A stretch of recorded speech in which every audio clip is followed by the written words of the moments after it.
చూస్ country delight, live better. ఇప్పుడే country delight యాప్ని download చేసుకోండి. Welcome to Suman TV. సాధారణంగా రోడ్డు ప్రమాదాలు జరిగినప్పుడు రోడ్డు ప్రమాదాల్లో విక్టిమ్స్ ఎవరైతే ఉంటారో, అంటే గాయాలైన వాళ్ళు కావచ్చు, లేకపోతే దెబ్బలు తగిన వాళ్ళు కావచ్చు, వాళ్ళకి సహాయం చేస్తే ఏదైనా పోలీస్ నుంచి సమస్య వస్తుందా? ఎందుకంటే గడిచిన 2 ప్రమాదాలు చూసాం. కర్నూలులో చూసాం, అట్లాగే నిన్న చేవెళ్లలో చూసాం. చాలామంది ఆ రోడ్డు ప్రమాద బాధితులకు సహాయం చేయడానికి వెనకడుగు వేశారు, కొందరు భయపడి పారిపోయారు. కర్నూలు కథలో చాలా స్పష్టంగా చూడొచ్చు. ఒక ఆర్టీసీ డ్రైవర్ కూడా ఆ ప్రమాద స్థలాన్ని వదిలేసి వెళ్ళిపోయాడు. నిన్న చేవెళ్లలో కూడా చాలామంది రోడ్డు ప్రమాదం, ఏదైతే లారీ యాక్సిడెంట్ అయిందో, టిప్పర్ లారీ వెళ్ళి ఆర్టీసీ బస్సుని ఢీకొట్టింది. 19 మంది ప్రాణాలు కోల్పోయారు. ఈ ప్రమాదంలో కొందరు మాత్రమే, ఆ కొందరు పేర్లు కూడా ఇక్కడ నేను చెప్పాలనుకుంటున్నాడు.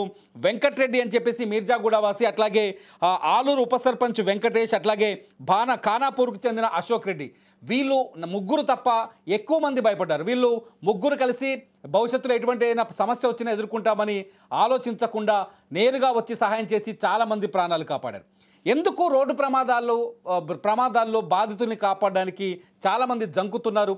భవిష్యత్తులో పోలీస్ కేసులుంటాయని, కోర్టుల చుట్టూ తిరగాల్సి వస్తుందని ఆలోచిస్తున్నారా? ఈ అంశాలన్నింటినీ మనతో మాట్లాడడానికి లైవ్లో అందుబాటులో ఉన్నారు నిజామాబాద్ అడిషనల్ డీసీపీ గట్టు బస్వారెడ్డి. బస్వారెడ్డి గారు నమస్కారం. నమస్కారం అండి. మీకు సుమన్ టీవీ ప్రేక్షకులకు అందరికీ ధన్యవాదాలు. చెప్పండి బస్వారెడ్డి గారు. చాలాసార్లు చూస్తున్నాం, వరుసగా ప్రమాదాలు చూస్తున్నాం. మనం మొన్న కర్నూలులో చూసాం, నిన్న చేవెళ్లలో చూసాం. ఈ 2 చోట్ల చాలామంది ప్రమాదాలు జరిగినప్పుడు సామాన్యులు, అక్కడుండే వ్యక్తులు ఆ ప్రమాద బాధితులకు సహాయం చేయడానికి భయపడుతున్నారు.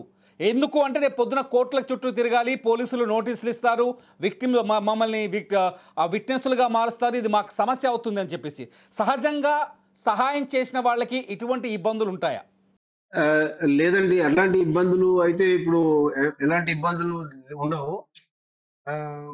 ముఖ్యంగా ఈ మన భారతదేశంలో ఎదుటి వాళ్ళకు సహాయం చేయాలంటే కొంత మన సమాజం ఇంకా అంత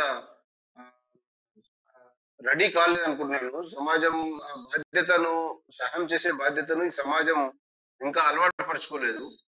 ముఖ్యంగా ఇలాంటి రోడ్డు ప్రమాదాల్లో గోల్డెన్ అవర్ అని ఉంటుంది ఒకటి. Within half an hour లోపల మనము ఏదైతే క్షతగాత్రులకు, అంటే ప్రమాదంలో గాయపడిన వ్యక్తులను మనము హాస్పిటల్లో తీసుకెళ్ళినట్లయితే వాళ్ళు మాక్సిమం అట్లాంటి గాయస్తులు బతికే అవకాశం 90% మనకు ఉంటుంది. కానీ మన సొసైటీలో, మన సమాజం ఇంకా ఎదుటి వాళ్ళకి ఇలాంటి ప్రమాదాలలో కానీ, ఇలాంటి ఇష్యూస్ లో కానీ ఎవరైనా గాయపడ్డా, ఎవరైనా బాధలు ఉన్నా సహాయం చేసే దాతృత్వం మన సమాజం ఇంకా అలవాటు పరుచుకోలేదు. నెంబర్ 1. నెంబర్ 2, మీరు అడిగిన ప్రశ్నకు, దీనిలో ఇలాంటి సమస్యలు వస్తాయంటున్నారు కదా, ఎట్టి పరిస్థితుల్లో పోలీస్ నుంచి కానీ, వేరే గవర్నమెంట్ ఆర్గనైజేషన్ నుంచి కానీ, ఎక్కడి నుంచి కానీ వాళ్లకు ఇబ్బంది పెట్టే పరిస్థితులు లేదు. దీనిలో క్లియర్ గా సుప్రీంకోర్టు గైడ్ లైన్స్ కూడా ఇచ్చారు. సుప్రీంకోర్టు డైరెక్షన్స్ ఇచ్చింది. Save life foundation versus union of India అనే దాంట్లో, ఆ కేసులో క్లియర్ గైడ్ లైన్స్ ఇచ్చింది. ఈ మనకు ఎవరైతే రోడ్డు ప్రమాదంలో బాధితులకు సహాయం చేసి, లేదంటే పోలీస్ స్టేషన్ కు, గవర్నమెంట్ కి ఇన్ఫర్మేషన్ ఇచ్చిన వ్యక్తులపై ఎలాంటి బలవంతపు సాక్ష్యాలను బలవంతపు చేయొద్దు, లేకపోతే వాళ్ళని ఇబ్బంది పెట్టొద్దని క్లియర్ గైడ్ లైన్స్ కూడా ఇచ్చింది. ఒకవేళ అలాంటి సహాయం చేసే వ్యక్తులు వాలంటీర్ గా వచ్చి నేను సాక్ష్యం చెప్తా, లేకపోతే అది చేస్తా అంటే దట్ ఈస్ ఓకే. కానీ అతనికి ఇష్టం లేకుండా ఎలాంటి కోర్సు స్టెప్స్ పోలీస్ నుంచి కానీ, గవర్నమెంట్ ఆర్గనైజేషన్ నుంచి తీసుకోవద్దని సుప్రీంకోర్టు డైరెక్షన్స్ ఉంది. అదే విధంగా 2015లో సెంట్రల్ గవర్నమెంట్ కూడా డైరెక్షన్స్ ఇచ్చింది. క్లియర్ గా గైడ్ లైన్స్ ఇచ్చింది. ఎలాంటి సందర్భాల్లో సహాయం చేసిన వాళ్ళకు ఇబ్బందులు పెట్టొద్దు, వాళ్ళను ఆన్ రికార్డు, వాళ్ళకు వ్యతిరేకంగా, వాళ్ళకి ఇష్టం లేకుండా ఆన్ రికార్డు తీసుకురావద్దని క్లియర్ గైడ్ లైన్స్ ఇచ్చింది. బస్వారెడ్డి గారు, కొన్ని సందర్భాల్లో కొన్ని కీలకమైన యాక్సిడెంట్లు ఉంటాయి. ఫర్ ఎగ్జాంపుల్, కర్నూలులో ఒక ప్రైవేట్ ట్రావెల్స్ బస్ వచ్చేసి అక్కడ రోడ్డు ప్రమాదానికి గురైంది, అది మంటలు అంటుకున్నాయి.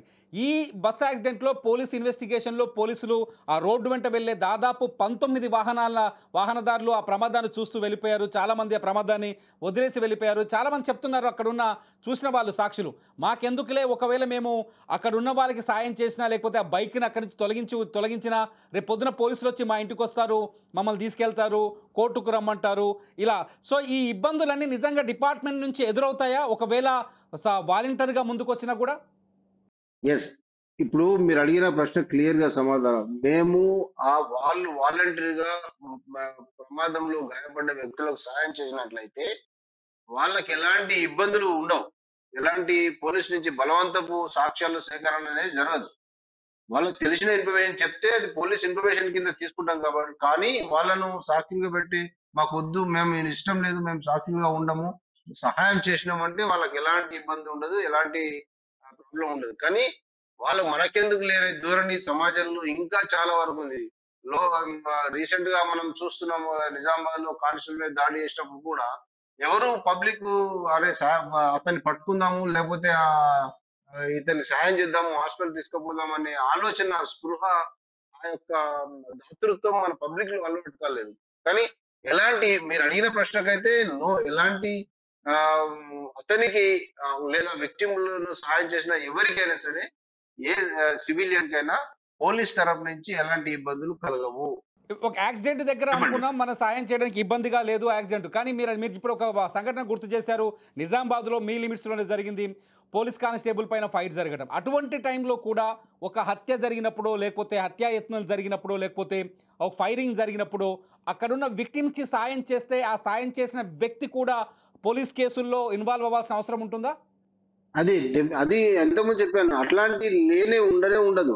అట్లాంటి విక్టిమ్ కు సాయం చేసిన వ్యక్తి ఒకవేళ నేను సాక్ష్యం చెప్పడానికి ముందుకు వస్తే, వాలంటీర్గా ముందుకు వస్తే ఓకే తీసుకుంటాం. కానీ ఇన్ఫర్మేషన్ ఇచ్చిన వ్యక్తిని మేము బలవంతంగా సాక్షులు, ఆయనకి ఇష్టానికి వ్యతిరేకంగా సాక్ష్యం తీసుకునే పరిస్థితి లేదు. ఓకే, ఎవరైనా ఏ కేసులో ఇబ్బంది పెట్టే పరిస్థితి, ఏ కేసులో అయినా సరే, ఏ కేసులో అయినా సరే, అంటే సాధారణంగా ఏ కేసులో అయినా సరే. కానీ పోలీస్ నుంచి ఈ ప్రచారం కొంత తగ్గిందని అనుకోవచ్చా? ఎందుకంటే అవేర్నెస్ క్రియేట్ చేయడంలో కానీ లేకపోతే చెప్పడంలో కానీ. లేదు, అట్లా చెప్పడానికి లేదు. ఇప్పుడు మనము చాలా మీటింగ్లలో, చాలా కేసులలో చూస్తున్నాం. నేను చెప్పడానికి ఇష్టం లేదు సార్, నేను సాయం చేసిన అంటే అతన్ని వదిలేసిన సందర్భాలు, అట్లా ప్రచారం కూడా చేసినాం, ఊరు పెట్టి చెప్తున్నాము. ఫర్ ఎగ్జాంపుల్ ఇప్పుడు ఇదే కాకుండా ఇప్పుడు సైబర్ క్రైమ్ పోలీస్ స్టేషన్ లో ఎన్నో అవేర్నెస్ మీటింగ్లు పెట్టాము. ఎంత పేపర్లో వస్తుంది, చదువుకున్న వాళ్ళకు వాట్సాప్ లలో రింగ్ టోన్ కూడా సెంట్రల్ గవర్నమెంట్ రింగ్ టోన్ చాలా రోజులు రన్ చేసింది.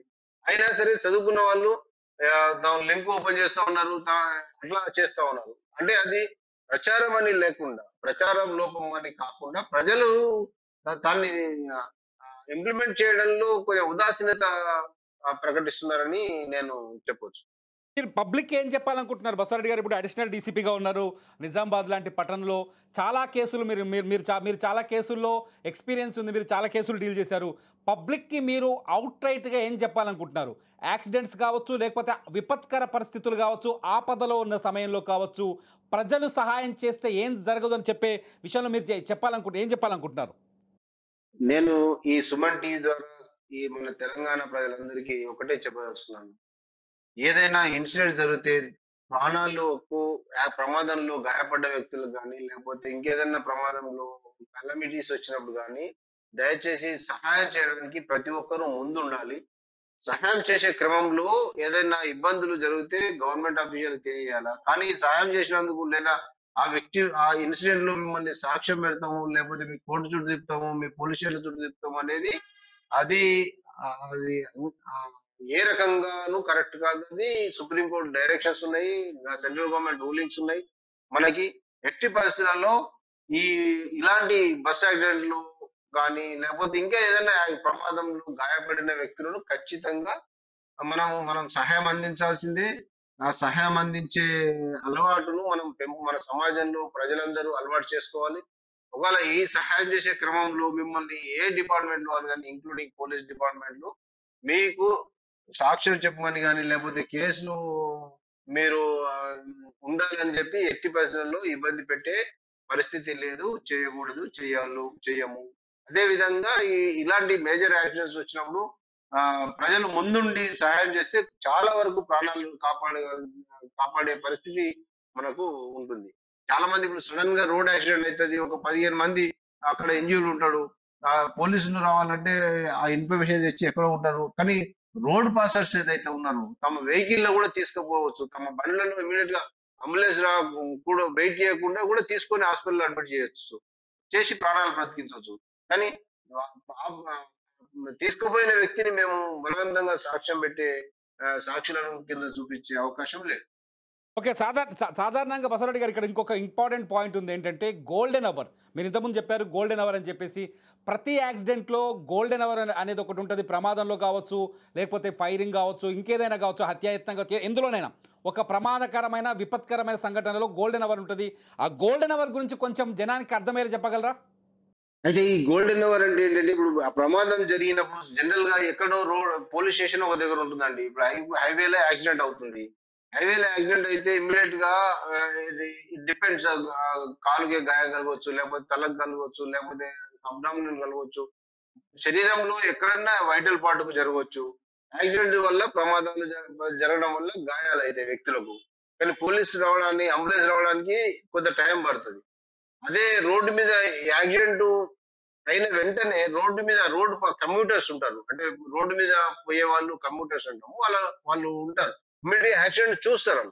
చూసి ఏం చేస్తారు, ఇంజూర్డ్ అయిన వాళ్ళను మనకు ఇమ్మీడియట్ గా నియరెస్ట్ హాస్పిటల్ అదే వాళ్ళ వెహికల్లో తీసుకొని పోతే with in 15 to 20 minutes, it depends upon the injury received by the injured. A part లో ఇంజూరీ అయిందా లేదని బట్టి అవర్ గోల్డెన్ అవర్ అనేది టైం ఎక్స్టెండ్ అవుతుంది. అదే హెడ్ ఇంజురీ అనుకోండి, ఇమ్మీడియట్ గా 10-15 నిమిషాల్లో తీసుకొని రావాలా, బ్లడ్ అరెస్ట్ చేయాలి, అది ఇమ్మీడియట్ గా. అదే వేరే లెగ్ అయింది అనుకోండి, బ్లీడింగ్ ఇంజురీ అయితే బ్లడ్ అంతా కారిపోయి చనిపోయే ప్రమాదం ఉంటుంది. దానికి కొంచెం టైం ఎక్కువ తీసుకో. ఈ within half an hour లోపల, 1 hour లోపల, and depends upon the injury, మనం హాస్పిటల్ తీసుకొని వెళ్ళగలిగితే, ఫస్ట్ ఎయిడ్ కానీ హాస్పిటల్ ట్రీట్మెంట్ అందించగలిగితే 90% ఆఫ్ ది ఇంజూర్డ్ బతికే అవకాశం ఉంటుంది. దీన్నే గోల్డెన్ అవర్ ఉంటుంది. దీన్ని మనం అంబులెన్స్ రావాలా, లేకపోతే 108 రావాలా, లేకపోతే ఇంకా వేరే గవర్నమెంట్ ప్రైవేట్ అంబులెన్స్ రావాలా, నా కార్లో తీసుకుపోలేము అని ఆలోచన చేయకుండా ఇమ్మీడియట్ గా సొంత కార్లో తీసుకుపోయినా ఎలాంటి ప్రమాదం లేదు, ఎలాంటి బాధ, ఎలాంటి ఇబ్బందులు కమ్యూటర్స్ అంటే రోడ్డు మీద వెళ్ళే వాళ్ళకు, ప్రజలకు ఇబ్బంది కలగదు. సింపుల్ మనం ప్రాణాలను కాపాడు. సింపుల్ గా చెప్పాలంటే చట్టం వాళ్ళందరినీ కాపాడుతుంది, కానీ ఇబ్బంది పెట్టదు. ఎస్, 100%. ఎవరైనా చట్టానికి లోబడి చట్ట పరిధిలో, అంటే తప్పు చేయనంత వరకు సహాయం చేసి, లేకపోతే ఇంజూర్డ్ షిఫ్ట్ చేసి చేయడం వల్ల ఆ చేసిన వ్యక్తికి ఎలాంటి చట్ట రూపంలో ఎలాంటి ఇబ్బందులు కలగకుండా చూసే బాధ్యత మాది. Thank you very much Basava Reddy గారు. మీ విలువైన సమయాన్ని సుమన్ టీవీకి, సుమన్ టీవీ ప్రేక్షకుల కోసం, ముఖ్యంగా ఎవరైతే రోడ్డు పైన ప్రమాదాలకు గురైన బాధితులకు సహాయం చేయకుండా భయంతో ఉన్నారో, అనాలోచితంగా ఆలోచిస్తున్నారో, వాళ్ళందరికీ ఎంతో ఉపయోగపడుతుంది. ఇది చూద్దాం, ఎందుకంటే గోల్డెన్ అవర్ అనేది చాలా ముఖ్యమైన విషయం. రోడ్డు ప్రమాదాలు జరిగినప్పుడు ఆ సమయంలో ఎవరైతే బాధితులని ఆసుపత్రులకు తరలిస్తారో వాళ్ళు దేవుళ్ళుగా మారుతారు. వాళ్ళు ఆ ప్రమాదం జరిగిన సంఘటనలో వాళ్ళే నిజమైన దేవులుగా ఉంటారు. ఇక్కడ ప్రజలకు నేను ఒక విషయం చెప్పాలనుకుంటున్నాను. డీసీపీ బసవరెడ్డి గారు చాలా స్పష్టంగా చెప్పారు. ఎవరైనా రోడ్డు ప్రమాదంలో గాయపడ్డప్పుడు వాళ్ళకి సహాయం చేస్తే, వాళ్ళని పట్టించుకొని ఆసుపత్రికి పంపిస్తే చట్టం నుంచి ఎటువంటి ఇబ్బంది లేదు. చట్టం సహాయం చేసిన వాళ్ళకి అండగా ఉంటుంది. మీరెవరైనా ఇటువంటి ఆలోచనతో ఉంటే దయచేసి ఆలోచనని మానుకోండి. అంతేకాదు, రోడ్డు ప్రమాదాలు జరిగినప్పుడు ఏం చేయాలి అనే విషయం పైన ఈ వీడియో కింద మీరు ఖచ్చితంగా మీ అభిప్రాయాలను షేర్ చేసుకోండి. బాధ్యతాయుతమైన ప్రతి కామెంట్ ప్రతి మనిషికి ఉపయోగపడేలా ఉంటుంది. చూస్తూనే ఉండండి అప్డేట్స్ కోసం సుమన్ టీవీ.